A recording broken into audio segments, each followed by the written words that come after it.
आज हम एक ऐसी कहानी की बात करने वाले हैं, एक ऐसी यात्रा की जिसने सच में लाखों लोगों की जिंदगी को एक नई दिशा दी। ये कहानी है सिद्धार्थ गौतम की, एक राजकुमार जो आगे चलकर बुद्ध बने। और ये उनकी उस खोज की कहानी है जिसने हमें दुख की असलियत को समझने का एक बिल्कुल नया रास्ता दिखाया। तो ये सब शुरू कहाँ से हुआ? ये शुरू हुआ कुछ बहुत ही बुनियादी लेकिन गहरे सवालों से। ऐसे सवाल जिन्होंने एक युवा राजकुमार को अंदर तक झकझोर दिया और उन्हें एक ऐसे रास्ते पर खड़ा कर दिया जिसने दुनिया का नक्शा ही बदल दिया। सवाल थे, आखिर जीवन का मकसद क्या है और ये दुख क्यों है, क्यों भुगतना पड़ता है? तो चलिए उनके इस कमाल के सफ़र के हर एक पड़ाव को ज़रा करीब से देखते हैं। हम शुरू करेंगे एक राजकुमार के मन में उठे सवालों से, फिर बात करेंगे उन 4 नज़ारों की जिन्होंने सब कुछ बदल दिया। उसके बाद देखेंगे उनकी सत्य की कठोर खोज, कैसे उन्हें ज्ञान मिला, दुख से आज़ादी का रास्ता क्या है, और आखिर में बुद्ध का वो अंतिम उपदेश जिसकी गूंज आज तक सुनाई देती है। तो हमारी कहानी की शुरुआत होती है आज से सदियों पहले, 563 ईसा पूर्व में, लुम्बिनी नाम की जगह पर। यहीं पर सिद्धार्थ गौतम का जन्म हुआ था। वो शाक्य वंश के राजा शुद्धोदन के बेटे थे और जानते हैं, उनके जन्म पर एक भविष्यवाणी भी हुई थी कि ये बालक या तो एक महान चक्रवर्ती सम्राट बनेगा या फिर एक महान संत। सिद्धार्थ का बचपन और जवानी समझिए कि हर तरह के सुख और ऐशो आराम में डूबे हुए थे। बड़े बड़े महल, हर तरफ संगीत और नाच गाना, एक प्यारी पत्नी यशोधरा और फिर उनके बेटे राहुल का जन्म। मतलब उनके पिता ने ये पक्का किया था कि दुनिया का कोई भी दुख, कोई भी दर्द, कोई भी कड़वी सच्चाई उन तक पहुंच ही न पाए। कह सकते हैं एक तरह का सुनहरा पिंजरा था वो। लेकिन सच्चाई को भला कब तक दीवारों में कैद किया जा सकता है? आखिरकार महल के बाहर की दुनिया से उनकी कुछ ऐसी मुलाकातें हुईं जिन्होंने सिद्धार्थ की पूरी सोच को, उनकी पूरी दुनिया को हमेशा हमेशा के लिए हिला कर रख दिया। उन्होंने 4 ऐसे नज़ारे देखे जो उनके दिलो दिमाग पर छप गए। पहला, एक बूढ़ा लाचार इंसान जिसकी कमर झुकी हुई थी। उसे देखकर उन्हें पहली बार बुढ़ापे की सच्चाई का एहसास हुआ। फिर एक बीमार आदमी जो दर्द से तड़प रहा था। इसने उन्हें बीमारी की हकीकत से रूबरू कराया। तीसरा नज़ारा था एक शव यात्रा का, जिसने उन्हें मौत की उस सच्चाई के सामने ला खड़ा किया जिससे कोई नहीं बच सकता। और फिर चौथा और आखिरी नज़ारा एक सन्यासी का था, जिसके चेहरे पर अजीब सी शांति थी। और बस उसी को देखकर सिद्धार्थ को पहली बार उम्मीद की एक किरण दिखाई दी कि शायद इन सारे दुखों से बाहर निकलने का कोई तो रास्ता होगा। बस इन 4 दृश्यों ने सिद्धार्थ के मन में एक ऐसी आग लगा दी जिसने उन्हें एक ऐसे फैसले की तरफ धकेल दिया जिसके बारे में कोई सोच भी नहीं सकता था। उन्होंने ठान लिया कि वो इन सवालों का जवाब ढूंढकर ही रहेंगे, चाहे इसके लिए उन्हें अपना सब कुछ ही क्यों ना छोड़ना पड़े। और उनके इसी ऐतिहासिक फैसले को महाभिनिष्क्रमण कहा जाता है, मतलब महान त्याग।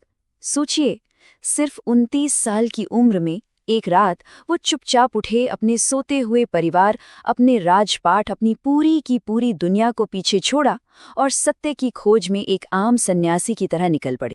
इसके बाद कई सालों तक उन्होंने खुद को घोर तपस्या में झोंक दिया, उपवास रखे, शरीर को हर तरह का कष्ट दिया। उन्हें लगा कि शायद खुद को तकलीफ देकर ही ज्ञान मिलेगा, पर जवाब फिर भी नहीं मिले। और तब उन्हें एक बहुत जरूरी बात समझ में आई कि शरीर को सताने से मन शांत नहीं हो सकता। ये रास्ता सही नहीं था। और यहीं उनकी इस खोज में एक बहुत बड़ा, एक क्रांतिकारी मोड़ आया। उन्हें एहसास हुआ कि असली रास्ता न तो महलों के ऐशो-आराम में है और न ही शरीर को कष्ट देने वाली इस कठोर तपस्या में। नहीं, सच्चाई का रास्ता तो इन दोनों के कहीं बीच में है। और इसी को नाम दिया गया मध्यम मार्ग, यानी अ मिडिल वे। ये रास्ता था संतुलन का, मॉडरेशन का। और ये सिर्फ कोई किताबी बात नहीं थी, बल्कि जिंदगी जीने का एक प्रैक्टिकल तरीका था।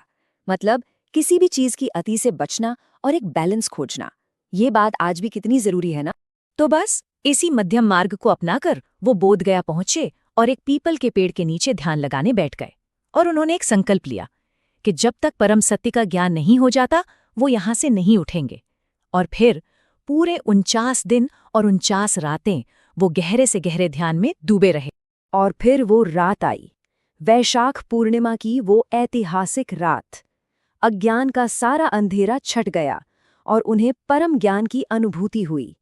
उस पल सिद्धार्थ गौतम बुद्ध बन गए। बुद्ध यानी द अवेकेंड वन, वो जो पूरी तरह से जाग चुका है।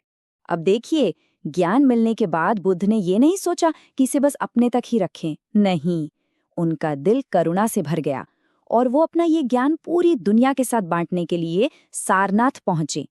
वहां उनके वही पुराने 5 साथी उनका इंतजार कर रहे थे, जो उन्हें तपस्या छोड़ते देख चले गए थे। उन्होंने जो अपना पहला उपदेश दिया उसे धर्म चक्र प्रवर्तन के नाम से जाना जाता है। इसका मतलब है धर्म के पहिए को घुमाना या गति देना। और सच में ये एक नए दौर की शुरुआत थी, एक ऐसी शिक्षा जिसने पूरी दुनिया में शांति और समझ का संदेश फैलाया। उनकी पूरी टीचिंग का जो सार है वो इन 4 आर्य सत्यों में समाया है। इसे एक डॉक्टर के डायग्नोसिस की तरह समझिए। पहला सच, समस्या क्या है? जीवन में दुख है। दूसरा सच, समस्या का कारण क्या है? हमारी कभी न खत्म होने वाली इच्छाएं और किसी चीज से लगाव। तीसरा सच, क्या इसका कोई इलाज है? बिल्कुल है, इन इच्छाओं और लगाव को खत्म किया जा सकता है। और चौथा सच, तो फिर इलाज क्या है? वो है अष्टांगिक मार्ग। और ये जो अष्टांगिक मार्ग है ना, ये दुख से बाहर निकलने का एक प्रैक्टिकल रोड मैप है। ये सिर्फ कुछ नियम कानून की लिस्ट नहीं है, नहीं, ये एक बैलेंस और अवेयरनेस के साथ जिंदगी जीने का तरीका है। इसमें सब कुछ शामिल है, सही सोच से लेकर सही इरादे, सही बोल, सही काम और सही मेडिटेशन तक। मतलब जिंदगी के हर पहलू को कवर किया गया है ताकि हमारी सोच, बोली और काम में एक हार्मनी आ सके। ज्ञान मिलने के बाद बुद्ध रुके नहीं। अगले 45 सालों तक वो पैदल ही पूरे भारत में घूमते रहे और अपनी शिक्षाओं का प्रचार करते रहे। वो राजा महाराजाओं से भी मिले और बिल्कुल आम इंसानों से भी। उन्होंने सभी को करुणा और विवेक का रास्ता दिखाया। और फिर 80 साल की उम्र में एक लंबा और उद्देश्य से भरा जीवन जीने के बाद कुशीनगर नाम की जगह पर उन्होंने अपना शरीर छोड़ दिया। इस घटना को महापरिनिर्वाण कहा जाता है। उनका शरीर तो नहीं रहा, पर उनकी शिक्षाएं, वो तो आज भी हमारे बीच जिंदा हैं। जाते जाते उन्होंने जो आखिरी शब्द कहे, वो हम सबके लिए एक बहुत ही शक्तिशाली संदेश है। उन्होंने कहा, जितनी भी चीजें बनी हैं वो सब एक दिन खत्म हो जाएंगी, इसलिए पूरी लगन से अपनी मुक्ति के लिए कोशिश करो, अपना प्रकाश खुद बनो। इसका सीधा सा मतलब है, किसी और के सहारे का इंतजार मत करो, अपना रास्ता खुद रोशन करो। और ये पूरी कहानी हमें आज एक बहुत जरूरी सवाल के सामने लाकर खड़ा कर देती है। आज की दुनिया को देखिए, जहां हर तरफ एक्सट्रीम्स है, हर तरफ असंतुलन है। ऐसे में बुद्ध का वो मध्यम मार्ग, वो बैलेंस का रास्ता आज कितना